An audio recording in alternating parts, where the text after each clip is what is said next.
Get over here! We are therefore Christ's ambassadors, as though God were making his appeal through us. We implore you on Christ's behalf, be reconciled to God. God made him who had no sin to be sin for us, so that in him we might become the righteousness of God.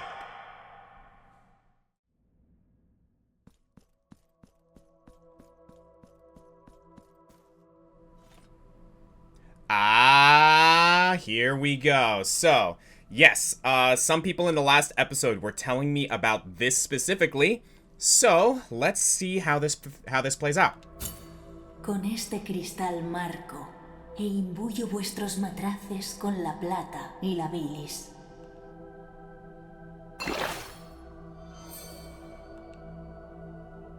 Solo el milagro podrá saber cuántos cristales han sido bañados con su gracia. And we can give the ornate chalice as well. Ahora mejoraré la luz vital de vuestro interior.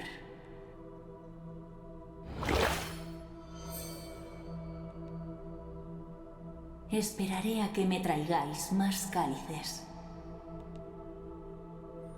And I have a crystal shard. Oh, so just do the same thing? Yeah. Con este cristal marco e imbuyo vuestros matraces con la plata y la bilis. Nice. Solo el milagro podrá saber cuántos cristales han sido bañados con su gracia. Awesome. Thank you, lady. Traedme cálices o viales, que los llenaré con mi propia sangre. Yeah, I just realized her hand is all like bony and bloody, and the little cherubs are holding up her skin. That's gross. But yeah, thank you guys in the comments for telling me that I should come here for those upgrades, because I would not have figured that otherwise. How's it going, everybody? Welcome to another episode of Let's Play Blasphemous 2. This is episode 2. And, I remember this door, but I don't know how to get in there.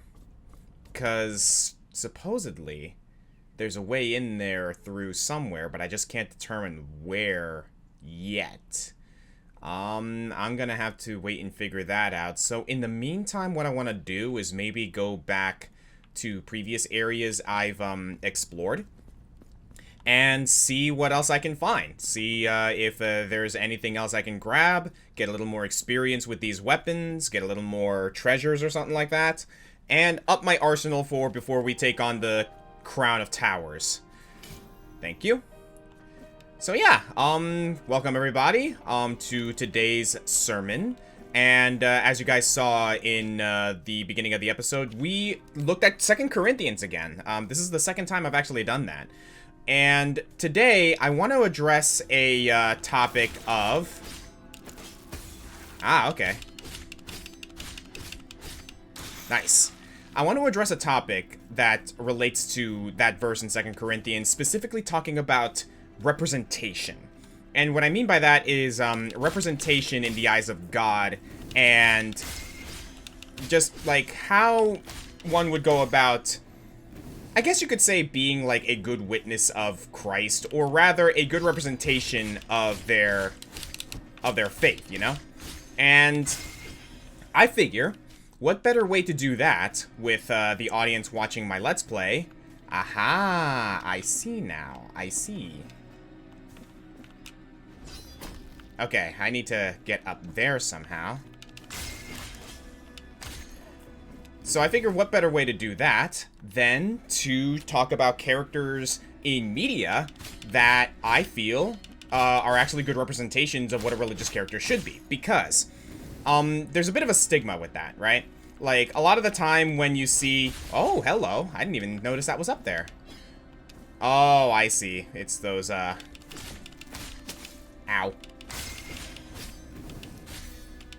Is there a way up there now that I think about it? Nah, it doesn't look like it. But maybe there's a way down there. Well, let's see, actually. I don't think I've actually been down here. Oh, no, I have.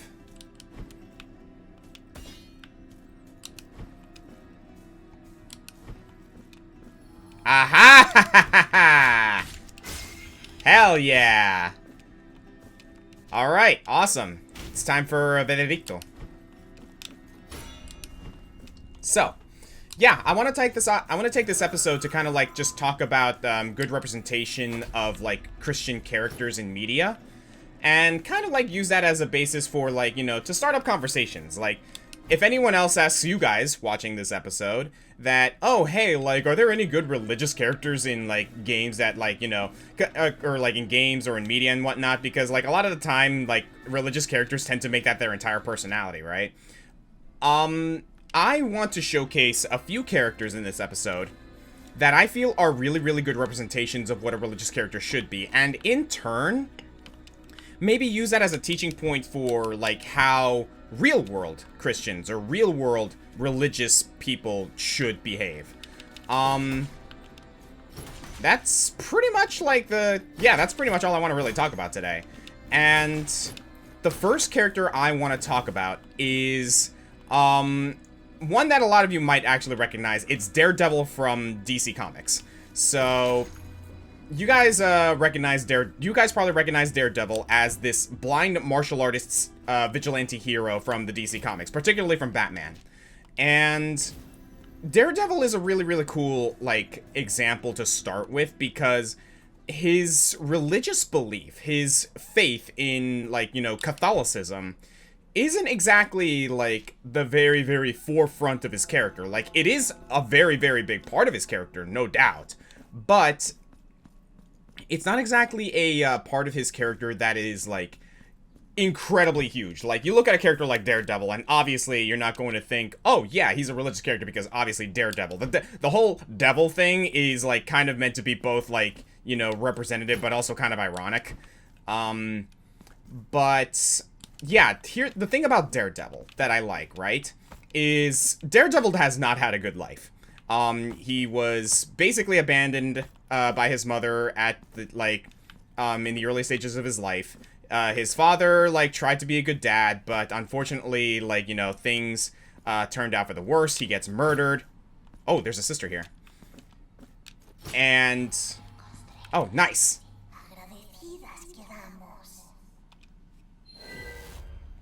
Beautiful. But the thing that I really like about how Daredevil goes about fervent kiss, the thing I like about how Daredevil goes about his faith is more of a foundation that he sets himself on, and I'm going to talk about that in a moment. Fervent kiss, a piece of cloth used by the high sanctities to cleanse their hands after being kissed. Ah, I think I know who this goes to. How will they find out the truth, if to their eyes I'm no different from the others? We all share the same beauty and grandeur, the same skin made from light itself, the same voice that sounds like a gift from the high heavens. What if I was, in fact, different? What if I was truly the most divine of them all, the only one deserving adoration? Yes, all will kneel before me, all will worship me, all will wait eternities to share my presence and fight for the honor of kissing my flesh. I just need to make sure the others disappear. Well, that's not very religious-like. Well, that's not very Christian-like. For the record, Alexander Anderson is not a good representation of what a religious character or a religious person should do. Don't follow his example, even though he is badass and cool and I like him a lot. But, continuing with Daredevil, right? What I like about Daredevil as, like, a religious character for, like, you know, quote-unquote, is the fact that he more uses his faith as a foundation to keep himself grounded. Like, he doesn't necessarily, like, project it towards others. He doesn't necessarily... Okay, it looks like this is as far as I go. He doesn't necessarily project it onto others. He doesn't preach, quote-unquote. Like, he preaches sometimes, but not in a way that is like, oh, you should believe in what I believe. No. A lot of the time that Daredevil's religion is brought up is when he goes to the church himself, and he sits there, and he just kind of meditates. He reflects. He finds comfort in the faith, in the Catholic faith that he, like, you know, originated from, because his mother was a nun, right? But again, he uses his faith in Catholicism to kind of act as a bit of a crutch for him. Crutch is probably not the right word, but again, foundation. Like, the dude goes through a lot. He is, like, out there fighting crime, like, trying to be a good person, trying to do good, especially given the circumstances. I mean, he's blind. He was not always blind. He became blind after saving an old man. But, again, Daredevil, I think, is a really, really cool example of a religious character who is a good example of someone who has the willingness and the ability to find comfort in his sense of faith.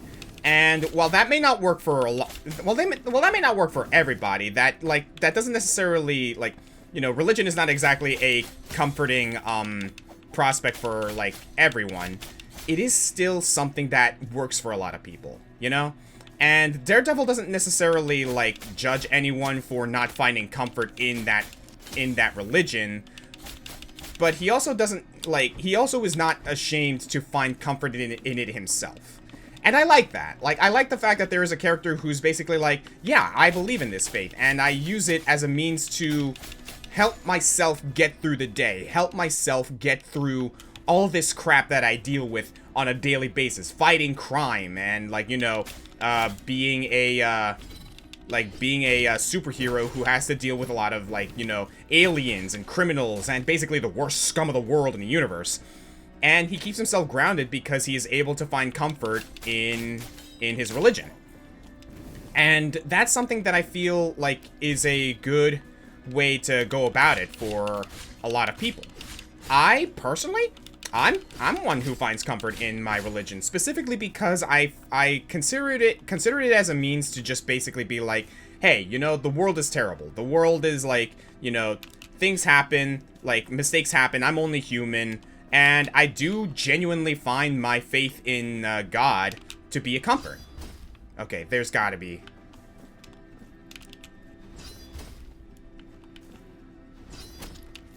Am I not able to do this? I might not be able to. I think I need to go up there. I don't know. Let's see if I can do it. I keep not pressing down. Okay. I think I know. Nah. I need to go up there.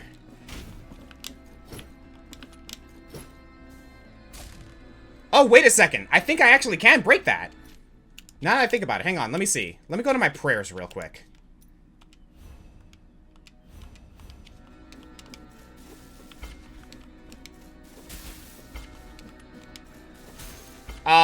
Can that not break it? Dang it. Well, it was worth a shot.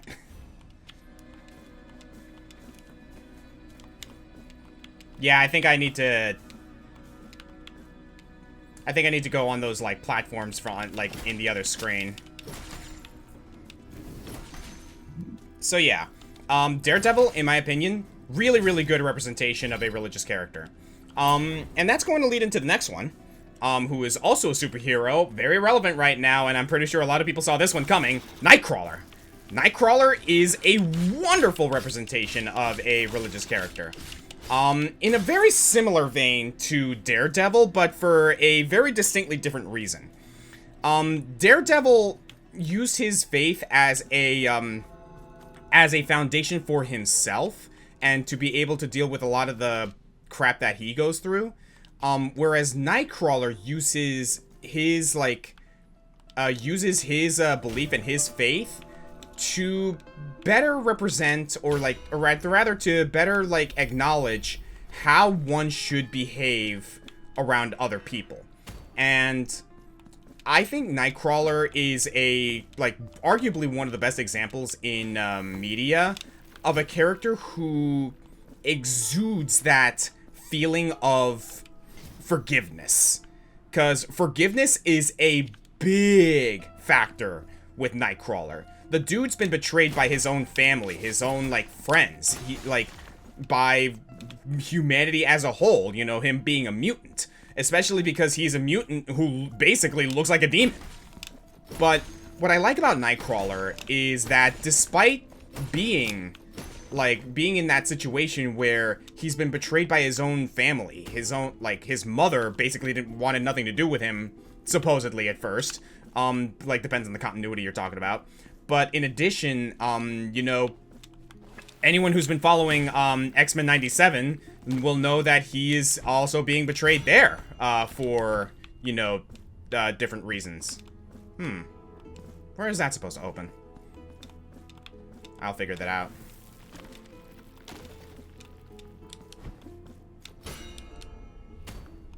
I wonder if there's a...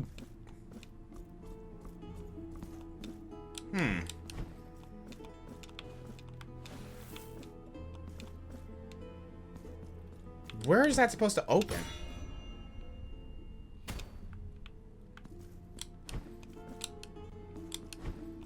Oh, I think it was supposed to open that, but I already got it. Oh, that's something. Hang tight. Beautiful. Silver shell file. Is that a tool? Long, flat piece of iron with large teeth. These files are used by sculptors who work the wood for speedy filing and shaping. His last work, Part 4. The woman fell hopelessly to the cobblestone floor. Both men panicked by her side, but it was too late. She was already in agony. Then, lying in the lap of one of them, she regaled them both with a kind smile and caressed their cheek in a gesture of forgiveness before breathing her last.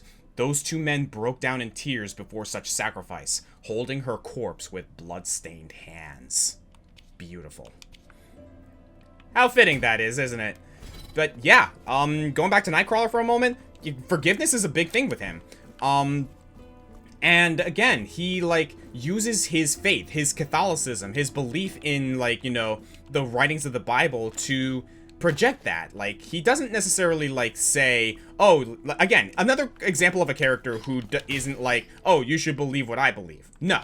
He is a character who's basically like, I believe this way, and, like, I don't believe in just, like, you know, being this spiteful person. I don't believe in revenge. I don't believe in, like, retribution for the sake of retribution.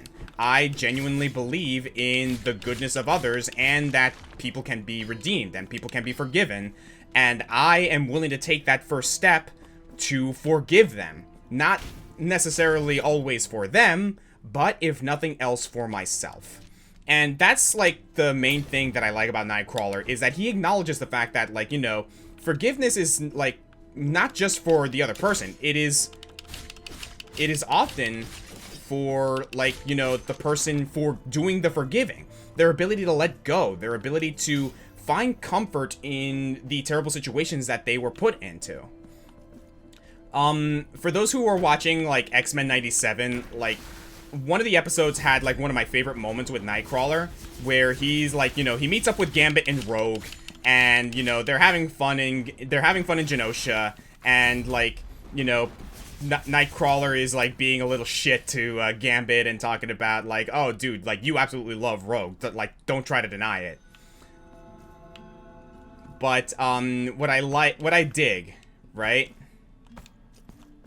Hang on, I think I gotta talk to this kid.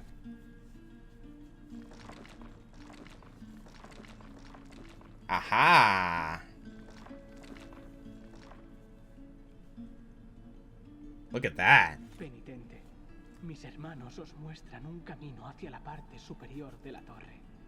Ayudadnos liberando a más hermanos. Así la torre os mostrará lo que guarda. Awesome. But yeah, as I was saying, right? Like, Nightcrawler's being a little shit to Gambit, teasing him, having fun and whatnot. Like, by the way, like, I don't know who the voice actor for Nightcrawler in X-Men 97 is, but dude, like, you deserve a freaking medal.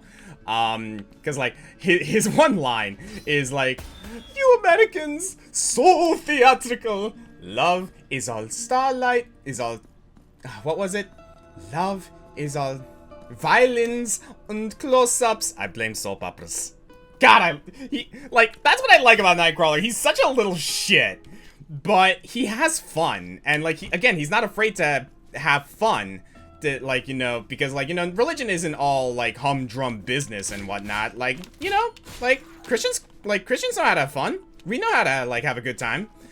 And that leads into the next bit, which, like, again, going back to X-Men 97, like, Nightcrawler had one of my favorite lines that I'm going to be using to this day. And it's when, like, he's talking to, well, like, when Gambit's, like, talking about, like, how he and Rogue might not work out because, like, you know, they're too busy for love, too busy sinning. And then Nightcrawler comes in with, there is no love without sin. For love is best measured in what we forgive. That is one of my favorite lines that has ever come out of that show, because that is so true. Love is best measured in what we forgive. Nightcrawler is an excellent example of a character who exudes that, like, theming of just forgiveness and the willingness to forgive, not just for the sake of the one who wronged you, but for the sake of yourself, and understanding that, hey, you know, there's no need to hold on to all this bitterness. Yeah, you were wronged. Like, Nightcrawler was wrong too, but he finds the strength to forgive, and a lot of that strength came from his faith, came from, like, you know, his Catholic beliefs. That's not to necessarily say that, like, everyone who, like, you know, you necessarily need religion to help you understand, like, the importance of forgiveness. But at the same time, like, you know, like, you know, what's it called? It is kind of a big thing with, ooh, can I make it? Yes, I can! Whew! Votive offering of hopeful mother. But to end my point, right, is the fact that, like, you know, religion and, like, faith, ironically, at least in regards to, like, today's, like, you know, environment when it comes to, like, the church and religion, is huge on the importance of forgiveness, which I wish more actual Christians understood, if I'm being honest with you. Nightcrawler gets it. Nightcrawler's a freaking, like, demon-ass mutant, and he was able to forgive the mother who betrayed him, humanity itself, and even, like, you know, his friends who have betrayed him throughout, like, the endless continuities of the Marvel Universe. He has the strength to forgive because of his, and he reinforces that strength through his faith. And, like, I think that's a great example of a character who showcases, like, what a good Christian should behave, how a good Christian should behave, because of the fact that, like, he has that strength to find forgiveness, not just with others, but within himself. And I love that. Votive offering of a hopeful mother increases resistance to all elemental damage. Feeble offering of gold given in exchange for the legs that the miracle claimed for itself. The whole family's livelihood taken away. They sacrificed what little they had left in this precious metal. They got nothing in return except its useless luster. Oof. Oh, can I not? Oh, jeez, I gotta do this. Yay! Oh, jeez. Might I be stuck here? Oh, please tell me I'm not stuck here. Think I gotta do it this way, maybe. ¡Ay, madre!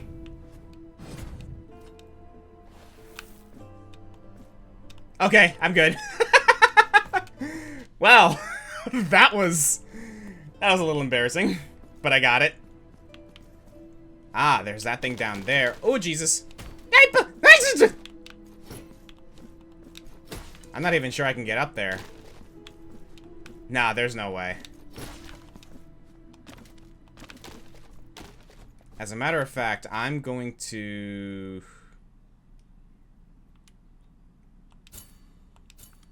change that to this, because I know there'll be something here.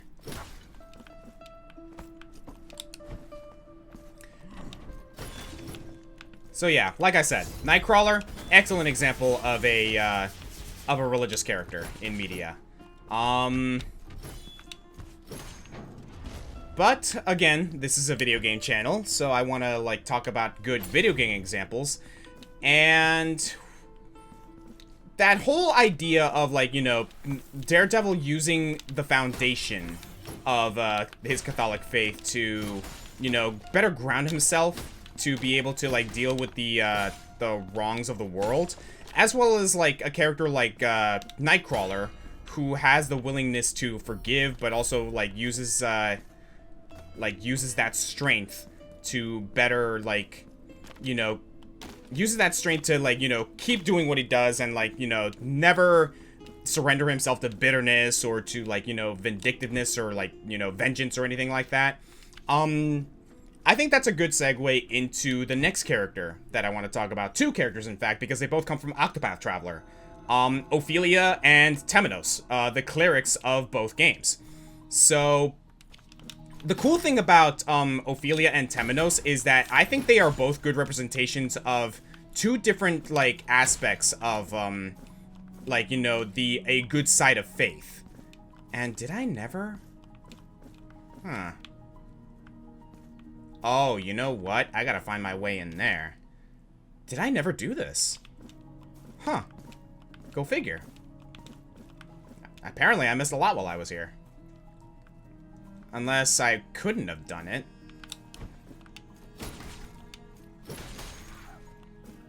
So, going back to what I was talking about. Starting with Opilia, right? What I like about Opilia as a religious character, and, like, a good representation of a religious character in media, is the fact that, like, you know, yes, she is a cleric who, like, worships the, like, you know, the flame.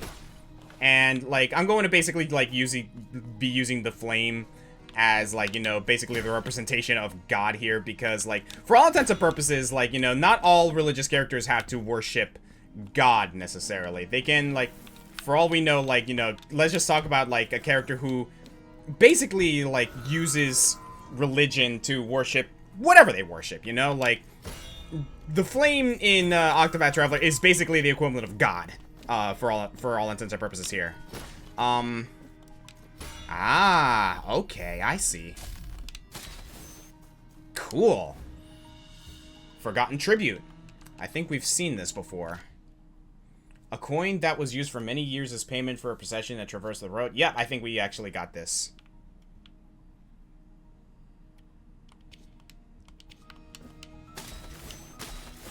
And there you go.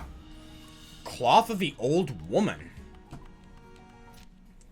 Cloth belonging to the sprightly old woman who lives in the hamlet of the Golden Knots. That's the other, thing. The other, memento, I guess. The cloth is mysteriously pristine, without a single thread out of place, despite its great age. 'Twas the most beautiful present she had ever received, a handkerchief of snowy silk, crafted with such delicacy it looked as if sewn from pure light. That cloth brought Castula feelings of warmth and calm, but also awakened within her a deep curiosity. The present concealed something only she could barely perceive, something that whispered in a language of embroidery and soft folds. Perhaps she just imagined it all? Awesome sauce. Okay, there is a teleporter here, which means, like, I can use that to maybe, like, head back. So, going back to Opilia, right? What I like about Opilia, as a, religious, character representation and whatnot, is the fact that she... I see. Is the fact that she uses her faith, like, in a similar vein to Daredevil, where she uses it as a foundation for, like, you know, dealing with, like, the wrongs of, the world. But in her situation, it's more about the idea of hope. What I like about Opilia as a character is that she is a good representation of a hopeful character and uses her faith to better reinforce, her, hope for, like, the world and for humanity, right? In addition, she kind of reinforces that idea that just because bad people do bad things to you, or just because, like, you know, bad things happen in the world, it doesn't mean that you should stop being a good person. It doesn't mean that you should stop, like, you know... Oh, Jesus! That you should stop being nice, or stop, like, you know, trying to at least make things better for your fellow man. I like that Opilia is, like, basically a character who's like, yeah, like, these bad things happen. I get that bad things happen, and I understand that, like, you know, there are bad people in the world. But is that going to stop me from at least trying to be nice? Try to show these people that there is comfort? Like, And, like, I like the fact that she doesn't use her religion specifically as the means to comfort others. Awesome. She uses her faith more for herself so that she can better... An abandoned rosary knot, nice. So that she can better help others and show them that, hey, not everything is so bad, you know? And I dig that for Opilia. On the other side of the spectrum, right? Whereas Opilia is a character who uses her faith as, like, you know, a means to not only maintain hope within herself, but also to spread hope to others, Temos is a perfect representation of what's the phrase I'm looking for? I'm trying to think, but I'm trying to think. Like, there's a way I wanted to describe Temos, and it was basically, just because you're religious, like, I said it in the countdown, just because you're religious, it doesn't mean you can't be a huge asshole, right? Temos is a great representation of a character who is religious, but understands that sometimes you gotta get your hands dirty, right? What I like about Temos is that he is a part of a religious order, and even amongst his own faith, he is the guy who, like, gets the job done. He's the guy who's, like, going to be like, no, just, like, I am a part of this order. I do serve this order, but I serve my god, the flame, and I serve the people first. I serve my inquisition, my order, second. And I really like that for Temos because... Oh, you know what? I just remembered.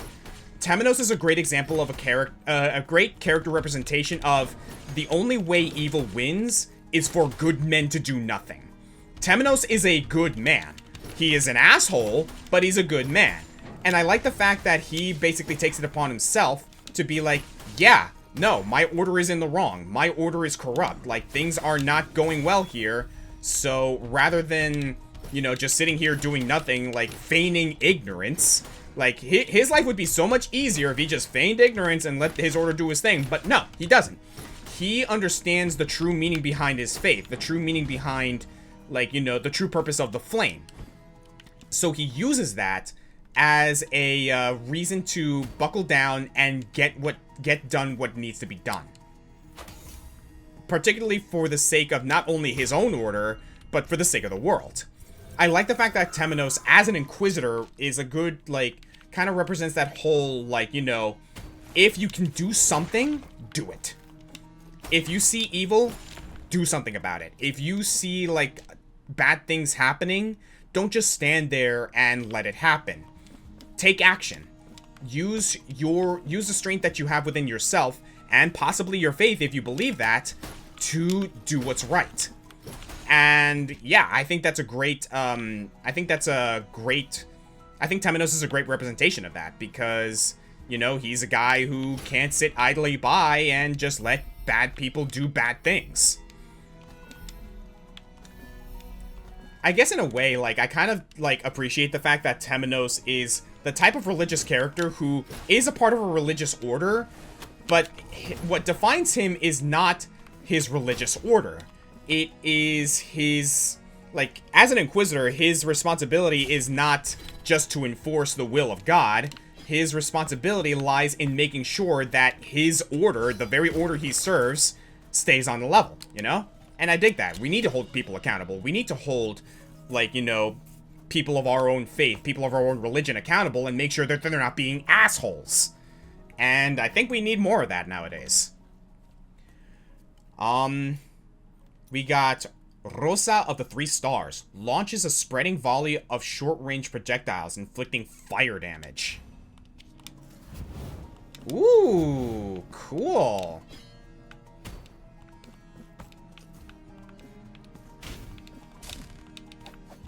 Okay, so how do we get past this? Is what I want to know.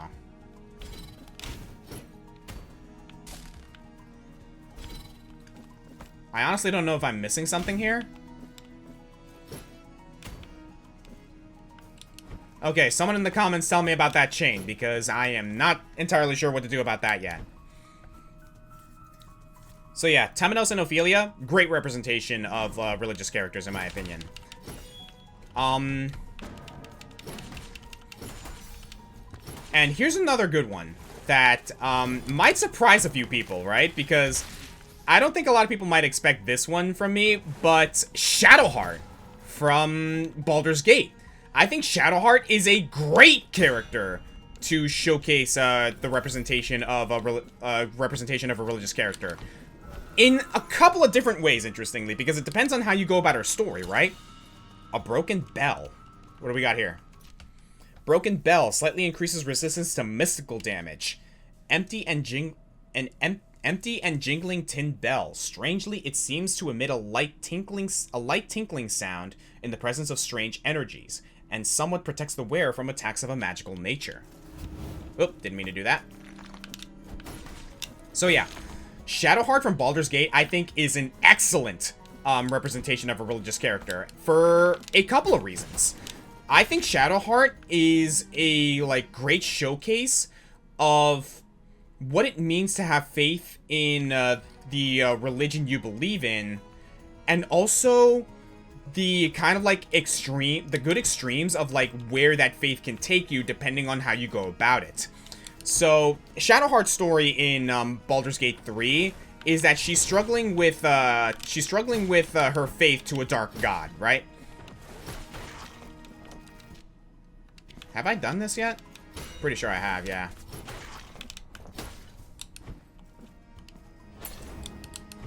Well, I can just do this now. I'm going to see if I can make it down there, because I can't make it up there yet because of whatever that chain is. As I was saying, right?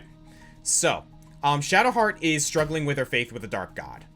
And a lot of it is, like, put forth because it's all she's ever known in her life, and her memories were erased. And I think that's a really good representation of, like, what happens when, like, you know, someone follows their faith blindly.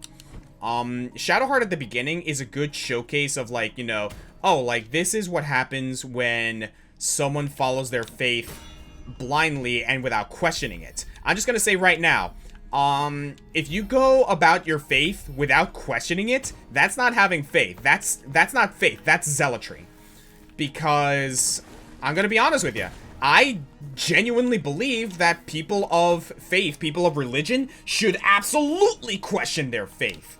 I question my faith all the time. I question my own, like, belief in Christianity all the time, not as a way to try and disprove it, right? But rather as a means to just be like, you know, why is this like this? Why is this like that?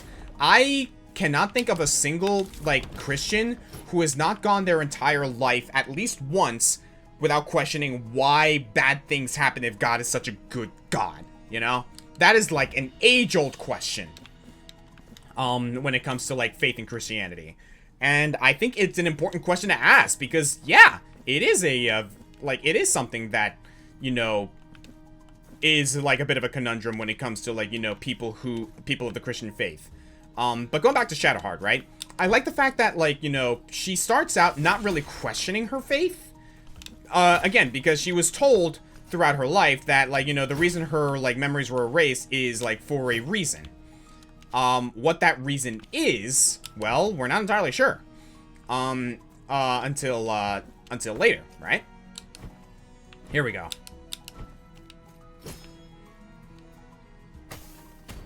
Aha! Okay.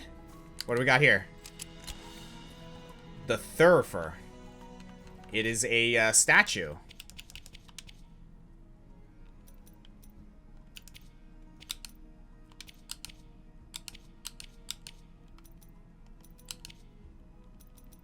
Let's see, where are you? There we go. Reduces the fervor cost of keeping the war sensor alight. As he did every night, upon the priest retreating to his quarters and the church filling only with silence, the young sexton Yerong, something like that, ignited the old bronze thurible. A family heirloom, he had received it from his father as he, before him, had inherited from his own. As sacred flames of the incense permeated the wood, he felt honored by the task. That night, upon commencing the ancient rite, the smoke grew thick and heavy, quickly expanding until the room choked from its cloying presence. Hieron coughed and stumbled, dizzy after breathing the fumes, finally fainting before the statue of the saint. That night the wind was fierce, and through an open window a dust devil of dry leaves entered, swirling across the floor, hungry for the embers of the thurible. Hieron woke to witness the statue aflame before his eyes. It was too late. He raised his gaze to the saint's face, and, seized by the horror of the event and the guilt he felt, the sexton could swear the statue's stare had twisted into one of reproach. And so did the young man run, away from the church, horror chiseled in his childish face. He would never forget that hieratic figure with its stern, incriminating gaze that had been his charge and duty during his whole life. Youch. Very interesting. Okay, so if we go this way, there is a path here.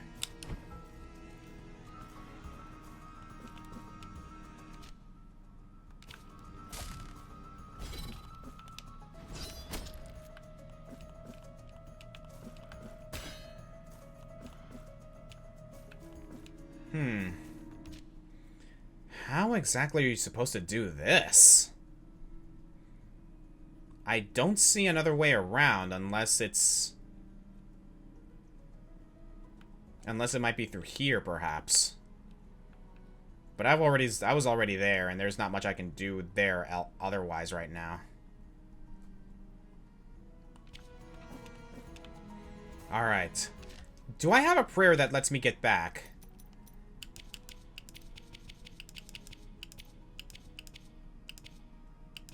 Where are my prayers? Here they are. Yes! Mirabras of the return to port.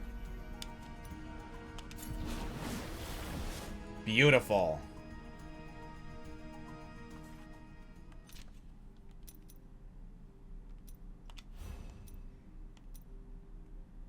Yeah, I'm still not entirely sure what to do about the Chime of the Twist one.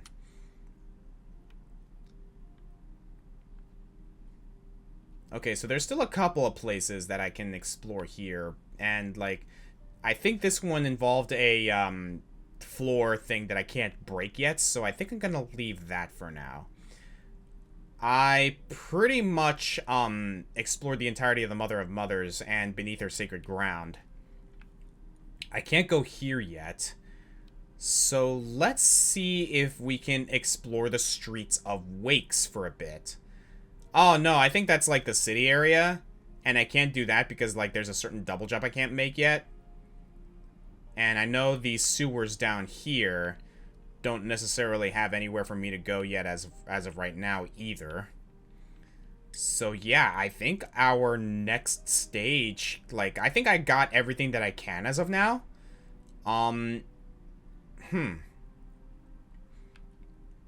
There is something here, but I think I'm going to go ahead and save that for later. For now, let's go ahead and give that tool to the old man. I'll finish my thought on Shadowheart in a moment. ¿En qué os puedo asistir, penitente?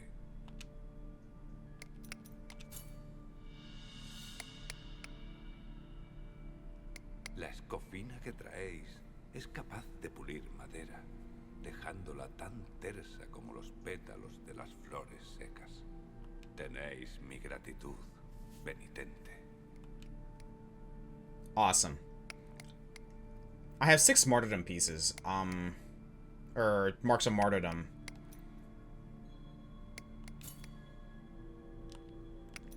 Okay, so I need 3 in order to upgrade it.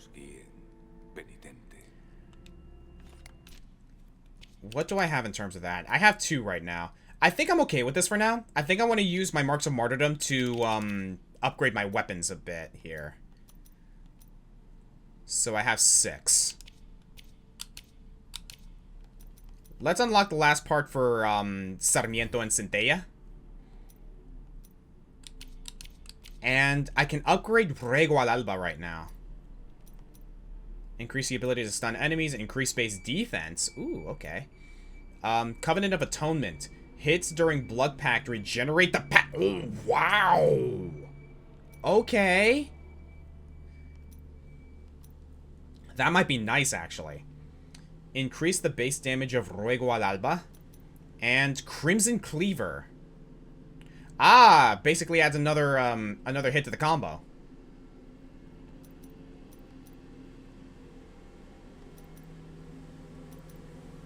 You know what? Let's go full on offense right now. Blessed Steel and Crimson Cleaver.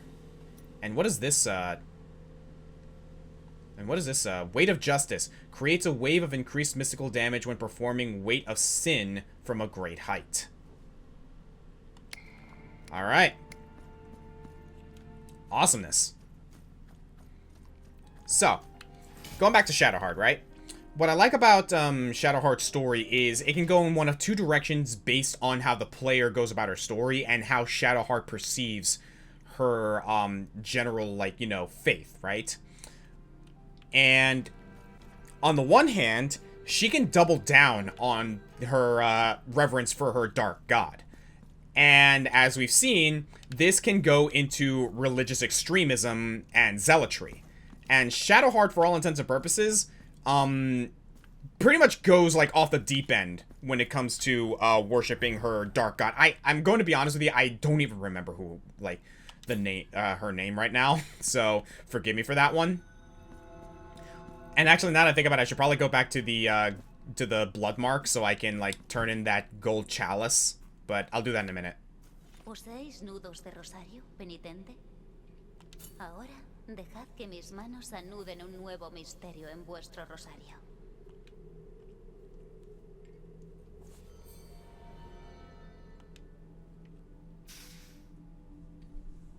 Vuestro rosario ahora atesora un misterio más. Alright, she only has one left. Os esperaré a que me... Okay, it's same thing. On that note, I'm going to add the votive offering of a hopeful mother. Which one did I just remove? I just realized.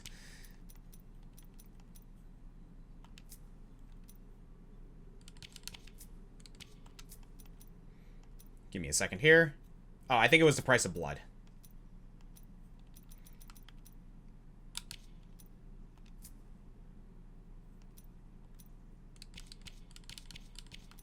Okay, there we go. Got it.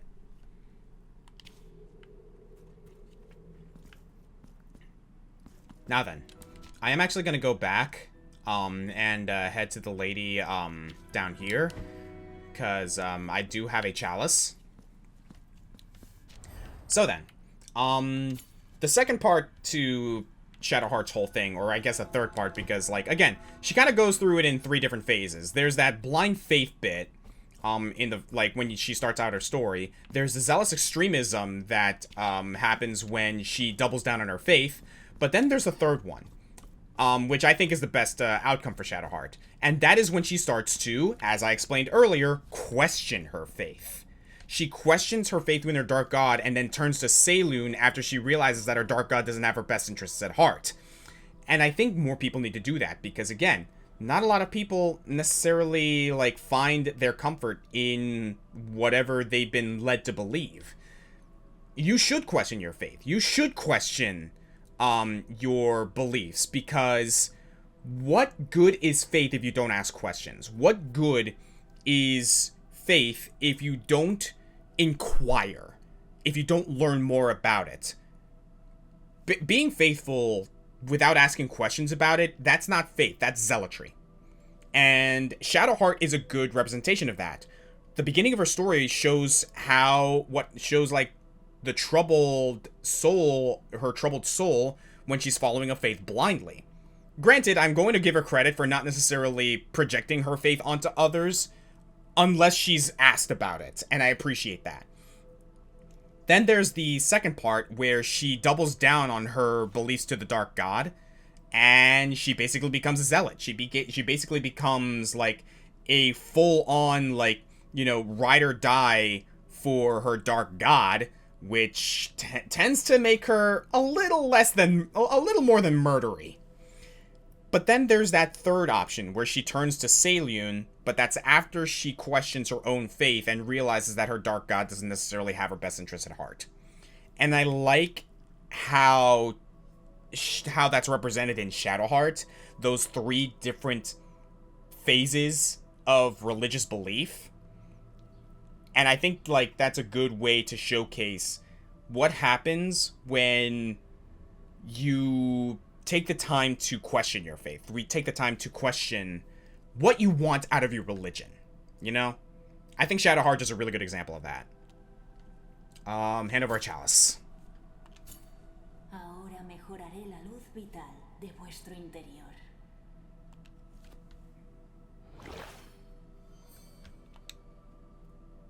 Esperaré a que me traigáis más cálices.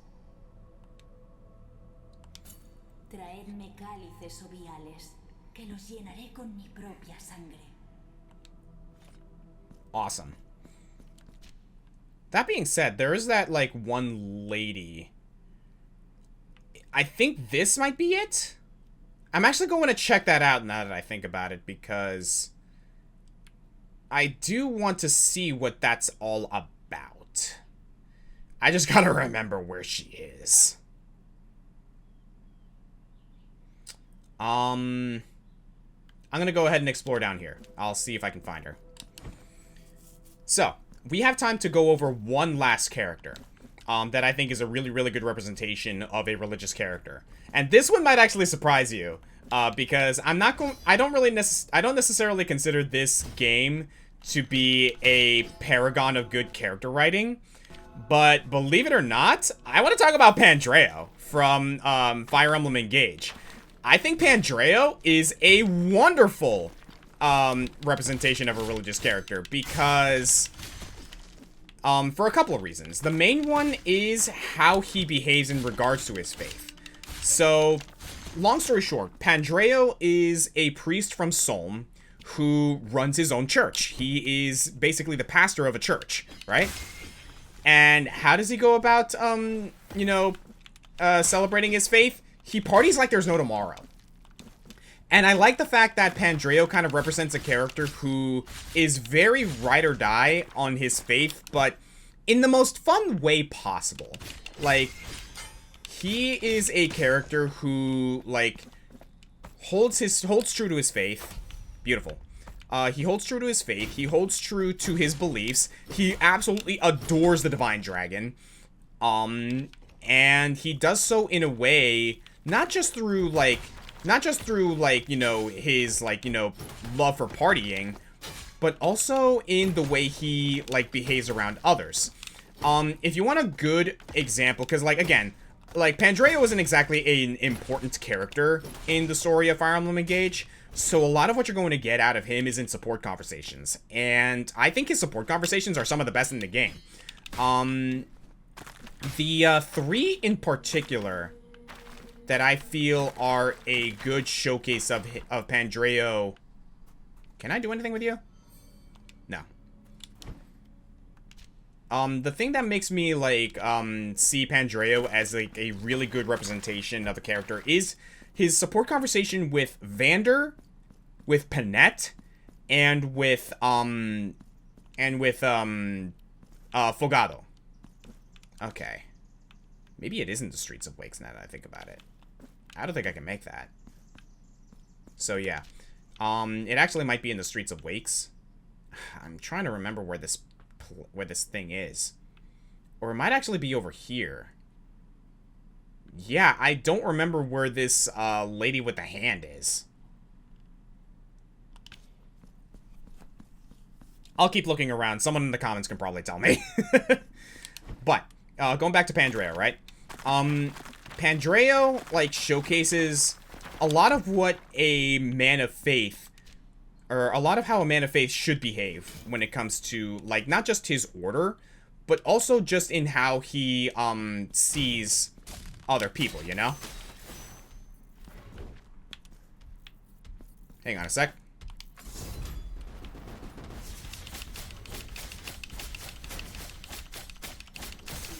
Nice. Just hit him with the damage.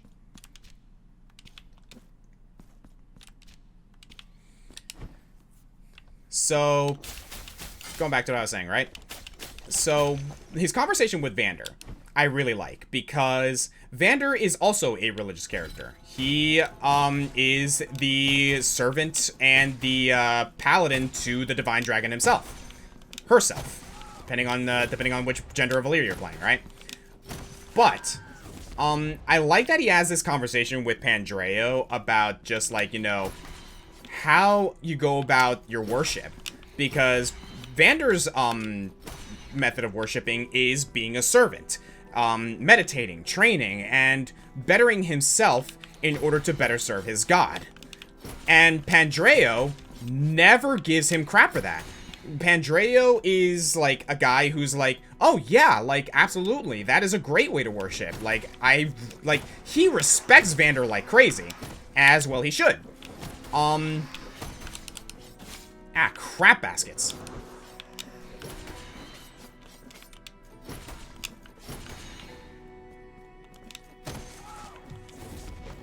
But what I like about his conversation with Vander is that... damn it. What I like about his conversation with Vander is that Vander actually does try to worship the way Pandre does. But he realizes after a little bit that it might not be for him. But he still tries, and he still, like, acknowledges that Pandre's method may not necessarily work for him, but it definitely works for others. Solm is a place filled with very spirited people who want to, like, you know, boogie down and have fun and, like, you know, like, worship in their own way. And their way of worship is partying like there's no tomorrow. Like, using the blessings that they have been given by their god to spread joy, spread happiness, and basically be, like, you know, like, basically be, like, the happiest people on earth, because they just love their god so much, and they love the blessings that are bestowed upon them. And, you know, the Bible literally says, eat, drink, and be merry, and Pandre does exactly that. I'm gonna get to a bit more in a moment.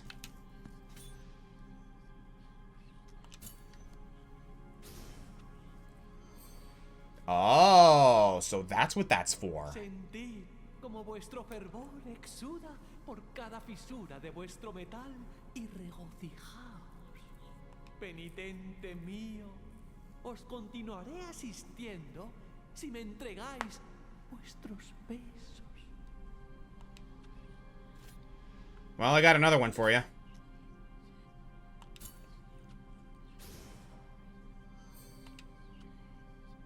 Sentir como vuestro fervor exuda por cada fisura de vuestro metal y regocijaos. Penitente mío, os continuaré asistiendo si me entregáis vuestros besos. Do I have anything else? Entregadme. Nope. I do not like how this person talks. Y regocijaos. So freaking pompous. But we're running out of time here, so I'm gonna go ahead and finish my point with Pandre, right? Go to his conversation with Fogado. With Fogado, like, Pandre is his, like, you know, is his retainer, or, like, Pandre is Fogado's retainer, but he's a retainer second to Pandre. Like, Fogado is like a man that, oh, Jesus Christ. Fogado is a man that he respects and he, like, adores. And, like, obviously, yeah, like, he has a responsibility with, given that he's a retainer. But first and foremost, they are friends. And Pandre does not let his faith, get in the way of his friendship with Fogado. Because not just, like, he's not only his, like, retainer, he's also his friend. He's also his counselor. He's also a man that Fogado can go to when Fogado is going through a tough time. Because, yeah, during the conversation with Pandre, Fogado is, like, you know, is having a tough time, like, dealing with... Oh, geez, that almost killed me! Crap baskets. Speaking of tough times. At least that put me here, so it's not gonna take me long to get back. But yeah, like, I like the fact that Pandre showcases, like, despite him being a party animal, right, showcases a remarkable amount of wisdom reinforced by his faith. Because, like, you know, he tells Fogado that, dude, I understand, like, you know, you're going through something. You can't be happy all the time. You can't, like, I love partying, but I also understand that you can't party all the time, you know? Sometimes you gotta sit down, you gotta have a good cry, you gotta talk about the difficulties you're going through. And I like that Pandreo showcases that and is willing to be a counselor to his friend and, like, you know, like, use his faith as a means to basically be like, hey, yeah, things are tough. Like, life can be tough. That's fine. You know, we get through this together, and I'm here to help. And I like that about Pandreo. And the last one that, like, kind of reinforces, like, a little thing between, like, with the characters that I mentioned before, like Nightcrawler and Daredevil, is Pandreo's conversation with Panette. I think his conversation with Panette is amazing, because, first of all, Panette's his sister, right? So, hang on, I'm gonna try this. Okay, that is a short-range shotgun effect, so I gotta remember that. So, Panette... Oh, Jesus, I didn't even realize he was there. That cheeky little dick waffle. There we go. Let's go this way first. Aha. Am I gonna get ambushed? No, I am not. Good. So, Pandreo and Panette didn't necessarily have the best upbringing. They had a couple of parents who didn't exactly have their best interests at heart, and their religion actually is what got in the way of their relationship with Fogado and Panette. And Panette holds a remarkable amount of resentment towards her parents for that, and honestly, with good reason. What I like about Fogado is that Fogado completely understands why Panette feels the way she does. And he never holds it against her for leaving the family. As a matter of fact, he expresses that he was jealous that he couldn't do it himself. And what I dig about that is that even despite that, Fogado took it upon himself to basically take charge of the religious order that supposedly was, like, you know, the source of the like, you know, difficulties that they had to go through with their parents. But Fogado was like, yeah, I understand that, like, you know, it's not exactly a good thing that this happened, but I'm not going to let that, like... I'm not going to let that define how I view faith, how I view the divine dragon. I'll take charge of the church. I'll go ahead and make sure that, like, you know, people can see that, you know, you don't always have to look at it this way. Ay, madre. And I think that's a really good way to behave because, again, I think Fogado, like, showcases a lot of what a religious character should be in that, like, you know, they do things their way. They worship their way. Oh, jeez. Okay. Do I have to, like... Can I even do this right now? Is what I'm wondering. I'm not sure.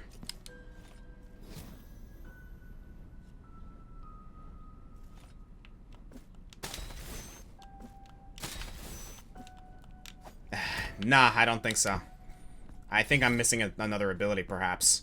Unless I'm doing it wrong, who knows? Okay, so what I think I'm gonna do now is, I'm gonna get to the next Prea-Dieu, or I'm probably gonna die, whichever comes first.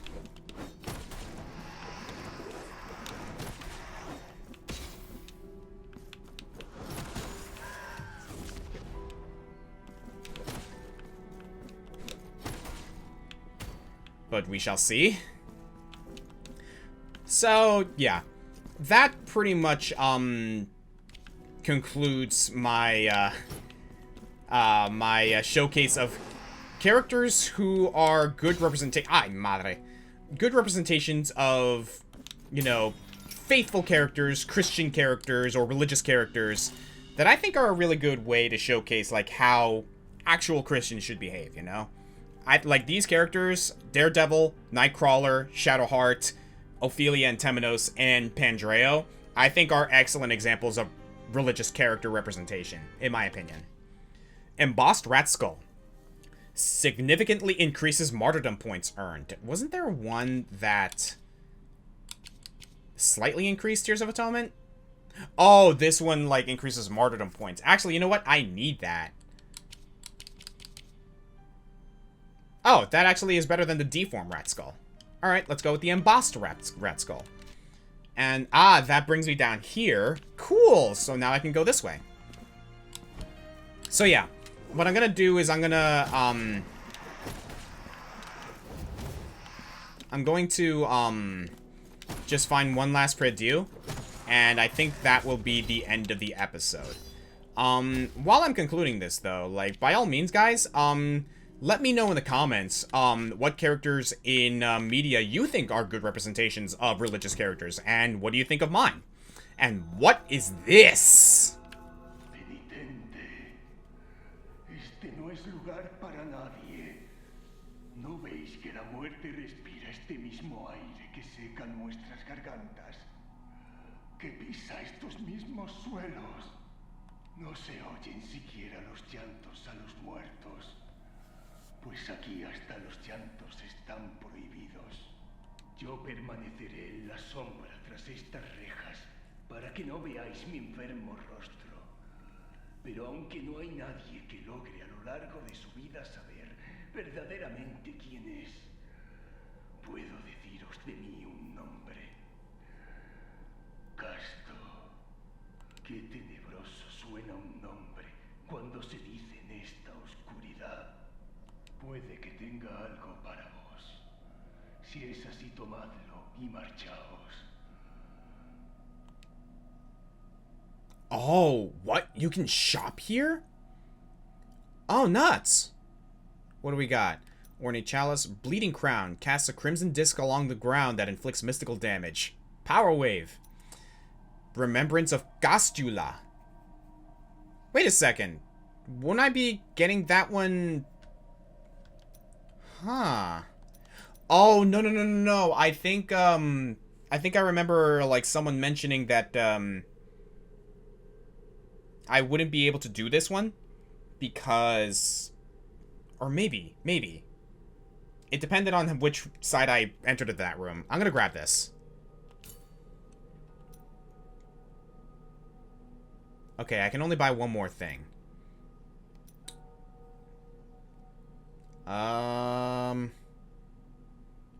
Let's go with the Ornate Chalice. The Veteran increases the strength of Sarmiento and Centella. The Anointed One increases the strength of Veredicto. And Bleeding Crown. Marchaos ahora. Puede que tenga algo. Do you have anything to say to me? ¿No notáis cómo la muerte nos envuelve y nos da cobijo? ¿No notáis cómo nos seca hasta el llanto de nuestros ojos? Ella es mi prisión, mi compañera, mi guarda, pues todo lo muerto me acompaña. Y lo que aún no ha muerto no tarda en morir a mi lado. ¿Qué pecados cometí para tan severa penitencia? Oof. You got some really big issues going on there, buddy. But, I think that might do it for the episode, because I think here there's a way up this way, but I can't get to it because I don't have those flaming spark platform things, I guess. So yeah, I'm just gonna go ahead and get to... You know what, actually, I'm going to go ahead and expedite this. Oh, by the way, yeah, we can actually look at this. A symbol of an old woman who longed to hear her late brother again. That night, the old painter was visited by the strangest and disturbing of dreams. He saw himself as a guest at the table of the two elders. I think we already read this one. Yes, we already remember this. It's the same as the it's the same as the remembrance of what's his face, Trifon.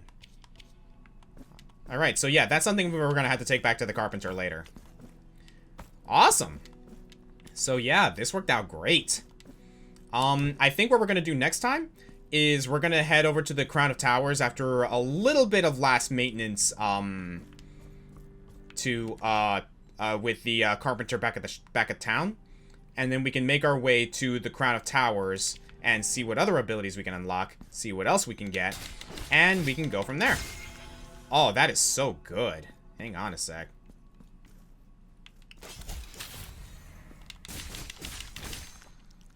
Cool. Yeah, I gotta remember I also have that, so something to keep in mind. So, that does it for episode 7 of Let's Play Blasphemous 2. Thank you guys so much for watching. Once again, let me know what you guys thought of today's sermon. Let me know if you guys agree with my characters that I feel are good representations of religious characters in media. And let me know who your favorites are. Like, maybe there's a character that I didn't talk about that you guys feel is a good representation. Let me know in the comments. And of course, let me know in the comments if there's anything I missed, anything I need to do, anything I should do before I head to the Crown of Towers. But if there is nothing else, then yeah, the Crown of Towers will be our next stop in our journey to purge the world of this milagro. God bless you all, everyone. See you next time.